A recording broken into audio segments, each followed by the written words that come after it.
Hello po sa inyong lahat mga ka-crypto. Ako po si Pinoy Crypto Trader at sa video na ito ay atin pong pag-uusapan rito ang mga top reasons or mga pangunahing mga dahilan kung bakit si Ethereum ay aakyatin ang presyong $5,000 sa hinaharap. Kaya yan, bago po tayo magpatuloy ay nais ko lamang po munang bigyang linaw ang aking disclaimer kung saan ang nilalaman po ng video na ito ay hindi po ito isang financial advice. For education and information purposes lamang po ang layunin nito. Maliban po dito ay nais ko na rin pong magbigay babala na wala pong kahit anumang group chat ang Pinoy Crypto Trader.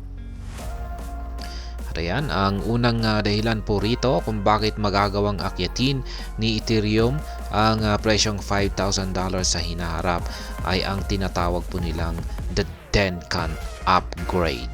Ayan, the Denkan upgrade is a significant hard fork for Ethereum, introducing crucial changes to its consensus and execution layers. Kaya yan, sa madaling salita ay ang Denkan upgrade na ito ay isa po itong malaking development or pagbabago dito kay Ethereum. Yan, significant hard fork po siya. Kaya ito po ay nagpapakita ng ito po ay nag-i-introduce ng mahalagang pagbabago sa kanyang consensus at ang kanyang mga execution layers. Kaya yan, medyo technical na aspect na po kasi ito.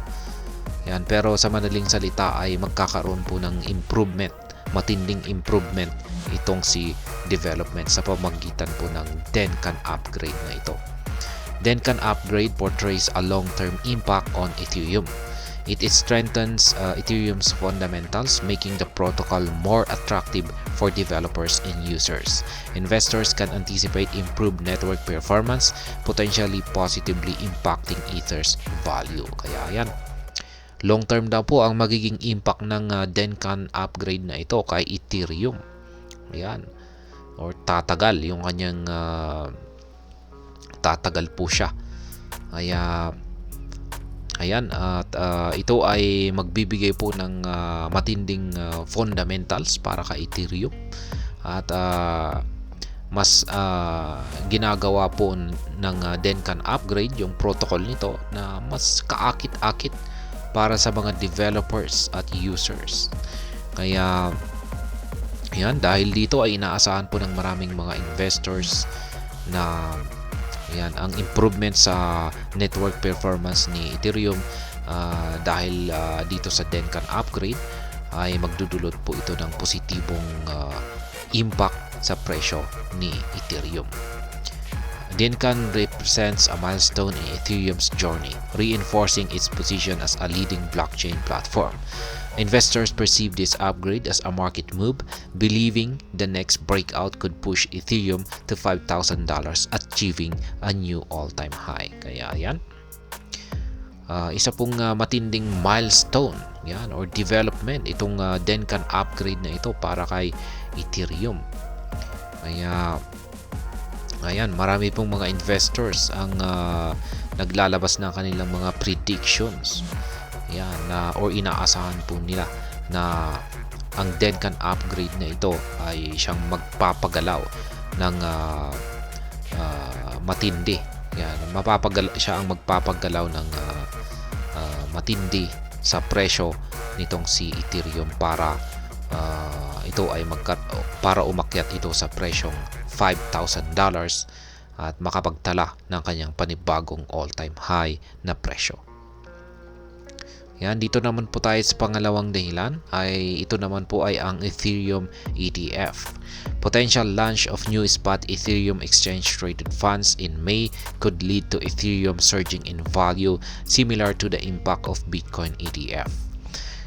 Easy accessibility for investors could result in increased investment in Ethereum, further driving up its value. Kaya yan, ang ETF ng Ethereum, inaasahan po na ito ay magkakaroon ng approval or ito po ay magkakaroon ng launching pagsapit po ng buwan ng Mayo or May. Kaya yan, isa po itong matinding kaganapan para kay Ethereum.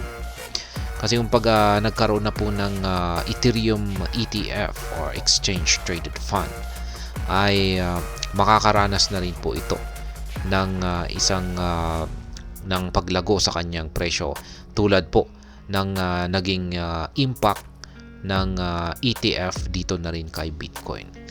Yan. Kasi naranasan po natin yung naging impact ng Bitcoin ETF, yung approval or launching ng Bitcoin ETF. Yan, umangat po siya, nagdulot po ito ng isang matinding cash flow. Yan. Malaking cash flow ang pumasok dito kay Bitcoin. Kaya kung ganito rin ang nangyari kay Ethereum, nagkaroon siya ng kanyang sariling spot Ethereum ETF, ay marami rin pong malaki na rin ang papasok na cash flow dito kay Ethereum, at ito po ang siyang posibleng magdulot sa pag-angat sa presyo nito. Kaya ayan, dito naman po tayo sa pangatlo ay ang overall cryptocurrency industry. The crypto industry as a whole is experiencing increased adoption in interest. Ethereum's plethora of use cases, including decentralized finance or DeFi, non-fungible tokens or NFT, and smart contracts, positions it well for growth. If these trends continue, Ethereum could indeed reach the $5,000 milestone. Kaya yan naman po, ang buong industriya po ng cryptocurrency ay unti-unti pong nakakaranas ng adoption at saka interest. Ibig pong sabihin ay unti-unti pong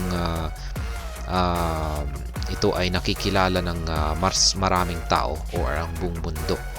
Yan, at unti-unting may mga dumarami yung mga gumagamit nito at nagkakaroon ng interest para mag-invest dito. Ngayon, itong si Ethereum bilang isa sa mga cryptocurrencies na may napakaraming mga use cases.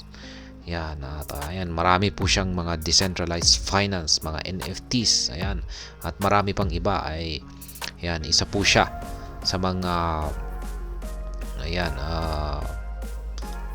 isa po siya sa mga cryptocurrencies na syempre nakikita or mapapansin ng maraming mga investors or mga users. Yan, dahil sa kanyang plethora of use cases ayon po rito. Kaya yan, kung magpapatuloy daw po ito ay syempre itong si Ethereum ay magagawa niyang akyatin ang presyong $5,000 na milestone. At ayan, yung panghuli naman po rito ay ang Bitcoin halving na inaasahan po natin na magaganap dito sa sunod na buwan or buwan po ng Abril. Yan po ay inaasahan po ay sa April 20 po ito magaganap. And Bitcoin halving may also play a part in the increase of ETH trading value. The event, which occurs approximately every 4 years, has a significant impact on the cryptocurrency market. It might influence the price of Ethereum in various ways. Kaya yan naman po. Meron na po akong na-content dito kung na siyang nagpapaliwanag kung ano nga ba ang Bitcoin halving. Kaya para po sa mga hindi po nakakaalam ay search na lamang po ninyo yung aking video tungkol dito sa kung ano nga ba talaga ang Bitcoin halving. Ngayon ay syempre, hindi lamang po si Bitcoin ang makakaranas ng benefit dito sa Bitcoin halving event na ito. Ang halos buong lahat po ng crypto market ay makakaranas na rin ng positibong impact sa kanilang presyo. Yan, magsisiakyatan po talaga ang buong crypto market. At syempre, isa lamang po itong si Ethereum, yan, na makakaranas na rin ng isang magandang performance or positibong impact dulot po ng Bitcoin halving. Kaya yan po yung mga apat na dahilan or pangunahing dahilan kung bakit si Ethereum ay posible pong umangat sa presyong $5,000. Yan po ulit ang Bitcoin halving, ang overall cryptocurrency industry, ang Ethereum ETF, at ang Denkan upgrade. At ayan. At hanggang dito na lamang po tayo sa video na ito. Sana po ay inyong nagustuhan ang aking paliwanag dito. Kung inyo po itong nagustuhan, pakiclick lamang po ang like button nito. para naman po sa mga bago lamang dito, kayo po ay aking inaanyayahan para mag-subscribe. Pakiclick na rin po ang bell icon nito dahil ito po ang siya magsisilbing notification nito sa mga bago kong videos na akin pong ina-upload sa aking YouTube channel na ito. Marami pong salamat sa panonood, ingat po tayo lagi at God bless po sa ating lahat.